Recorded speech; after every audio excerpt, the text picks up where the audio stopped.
Let's now shift our attention to Belarus. In the dramatic struggle for democracy, thousands of people in Belarus have been taking to the streets daily since August 9 to protest against the recent presidential elections that they call fraudulent.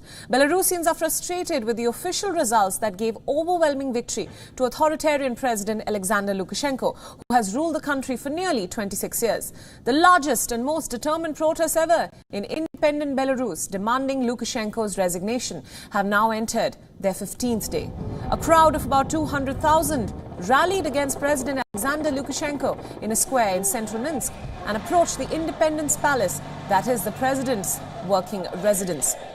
The authoritarian president made a show of defiance against massive protests in the country, flying over protesters in his helicopter and landing at his residence while demonstrators amassed outside his property. President Lukashenko was also seen holding an automatic rifle and wearing a body armor as he walked around his residence in Minsk, which is not far from where the opposition protests are taking place. Earlier this month, some 7,000 protesters were arrested and many of them beaten or wounded by rubber bullets. There were no immediate reports of arrests at Sunday's demonstrations as the protests dispersed in the evening amid rain. The protesters have gained support from across the border. In Ukraine, around 1,000 residents of Kiev formed a human chain in solidarity with Belarusian protesters. Both Ukrainians and Belarusians living in Kiev took part in the demonstrations. At the end of the demonstration, a picture of Belarusian President Alexander Lukashenko was set alight by these demonstrators.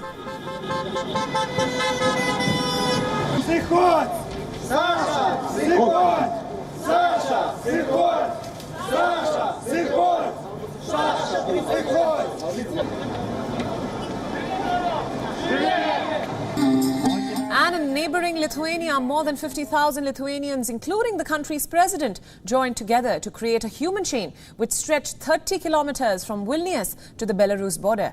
Held to express solidarity with Belarusian protesters who are demanding the resignation of their president Alexander Lukashenko, the massive event was called Freedom Way.